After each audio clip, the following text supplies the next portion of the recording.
사도신경 하심으로 2월 3일 새벽 예배를 시작합니다.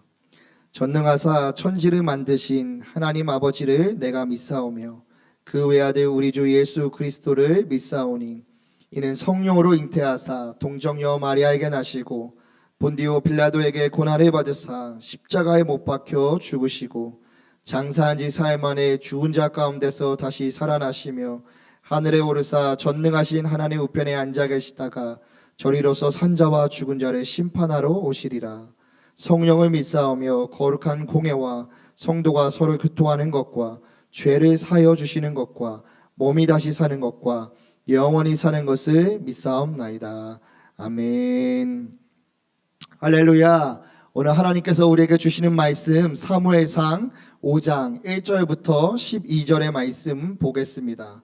구약성경 사무엘상 5장 1절에서 12절의 말씀입니다. 제가 받들어 봉독하겠습니다. 블레셋 사람들이 하나님의 궤를 빼앗아 가지고 에베네셀에서부터 아스돗에 이르니라. 블레셋 사람들이 하나님의 궤를 가지고 다곤의 신전에 들어가서 다곤 곁에 두었더니 아스돗 사람들이 이튿날 일찍 일어나 본즉 다곤이 여호와의 궤 앞에 엎드려져 그 얼굴이 땅에 닿은지라.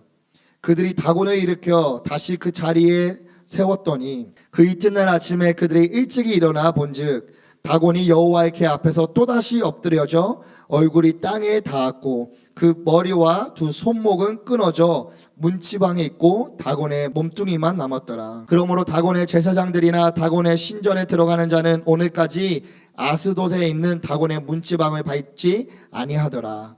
여호와의 손이 아스돗 사람에게 엄중히 더하사 독한 종기의 재앙으로 아스돗과 그 지역을 쳐서 망하게 하니 아스돗 사람들이 이를 보고 이르되 여호와의 신의 궤를 우리와 함께 있지 못하게 할지라.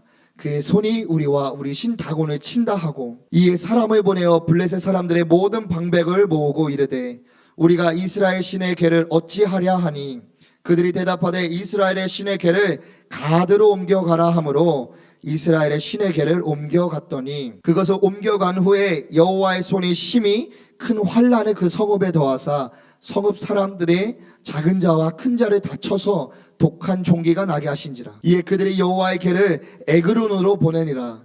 하나님의 궤가 에그론에 이른즉 에그론 사람이 부르짖어 이르되 그들이 이스라엘의 신의 궤를 우리에게로 가져가다 우리와 우리 백성을 죽이려 한다 하고 이에 사람을 보내어 블레셋 모든 방백을 모으고 이르되 이스라엘의 신의 궤를 보내어 그 있던 곳으로 돌아가게 하고 우리와 우리 백성이 죽임당함을 면하게 하자 하니 이는 온 성읍이 사망의 환난을 당함이라.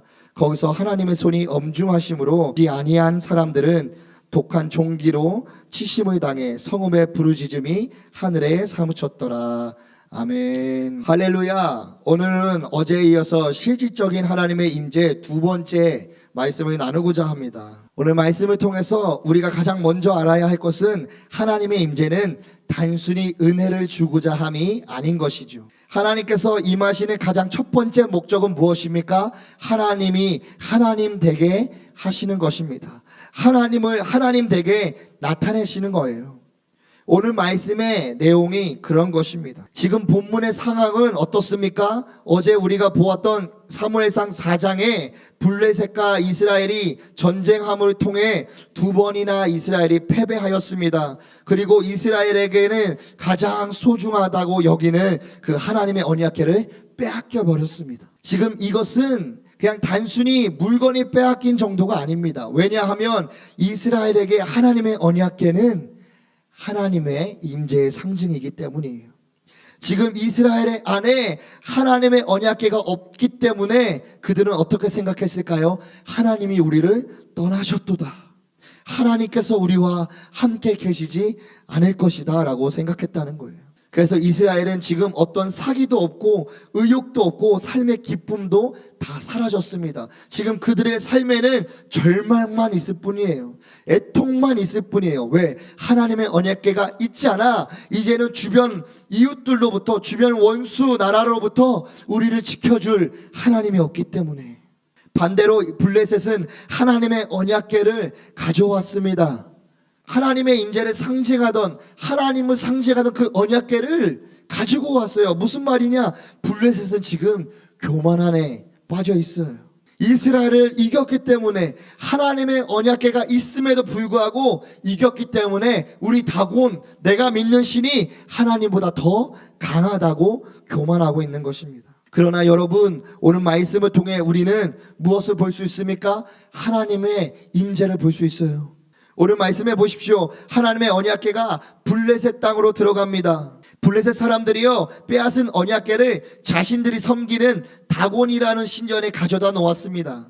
그것은 아마도 이스라엘의 언약궤가 종교성을 가지고 있고 또한 신적인 상징이기에 승리의 전리품으로 자신들이 섬기는 다곤이라는 신에게 바친다는 의미로 그곳에 두었던 것입니다.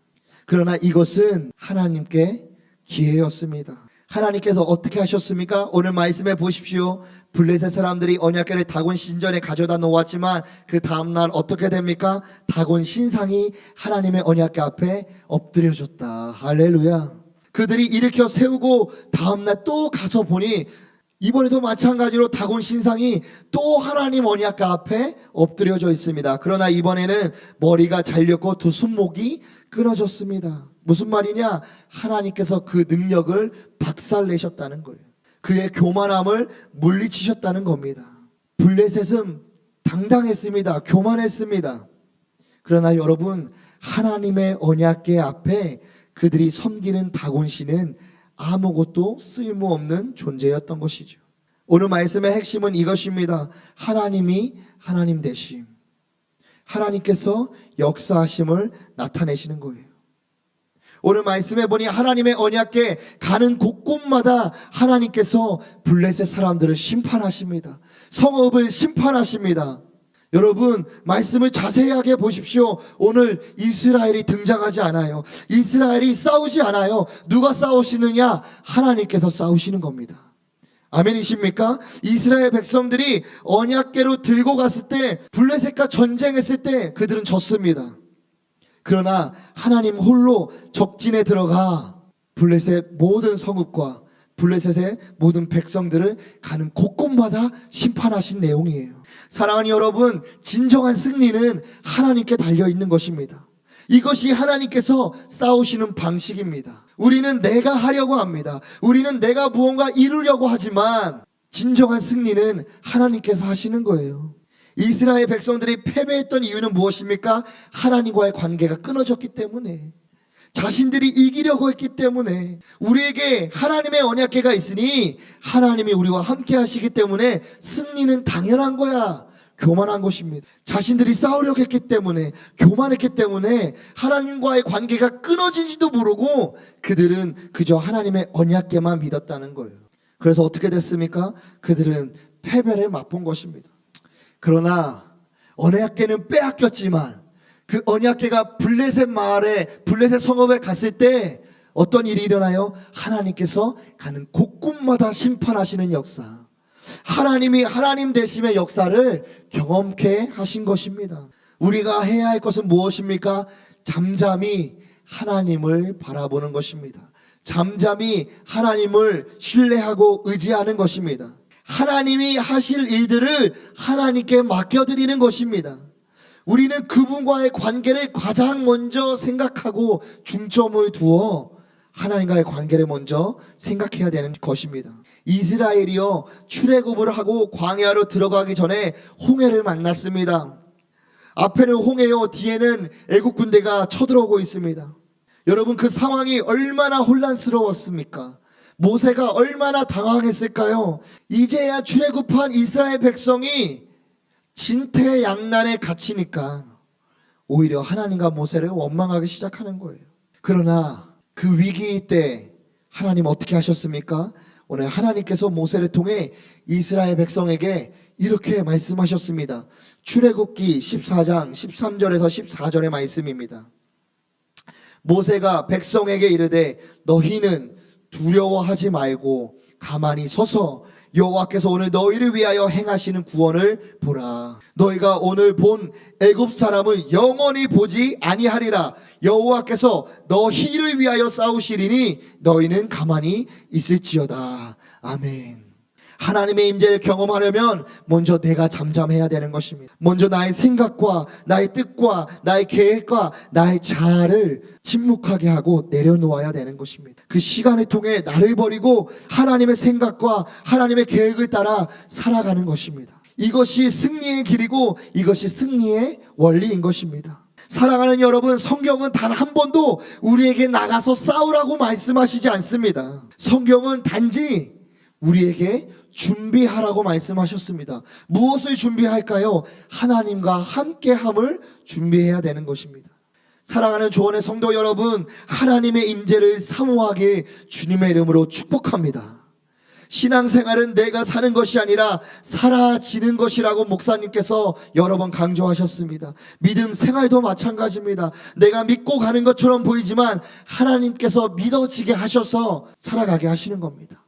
우리의 승리의 삶도 내가 나가 싸워서 승리하는 것이 아니라 하나님을 전적으로 신뢰하고 하나님을 전적으로 의지하고 따를 때에 승리하게 하시는 삶을 살아낼 줄 믿습니다. 여러분의 삶 가운데에 하나님이 하나님 되심이 드러나는 놀라운 삶을 살아내시는 주님의 복된 조언의 성도님들 되시길 주님의 이름으로 축복합니다. 기도하겠습니다. 살아서 역사하시는 하나님 아버지, 오늘도 주님의 말씀을 기억합니다. 하나님이 하나님 되실 때에 하나님의 임재가, 하나님의 역사가 나타나는 줄 믿습니다. 아버지, 우리는 신앙생활할 때에 내가 무언가 하려고 합니다. 내가 무언가 이루려고 하고 내가 승리하려고 합니다. 그러나 하나님, 신앙생활은, 승리하는 생활은 하나님께 달려있음을 고백합니다. 내가 하는 것이 아니라, 내가 말하는 것이 아니라 오히려 나는 하나님 침묵하고 잠잠하였어 나를 위하여, 우리를 위하여 싸우시는 그 여호와 하나님을 바라볼 수 있는 믿음의 눈을 허락하여 주시옵소서. 그렇게 역사하실 주님을 기대합니다. 오늘 하루도 하나님, 그 주님께서 내 삶에 찾아오시고 역사하시는 그 하나님의 임재를 경험하는 우리 모든 조언의 권속들 될 수 있도록 주님 함께하여 주시옵소서. 감사드리며 예수님의 이름으로 감사하며 기도합나이다. 아멘.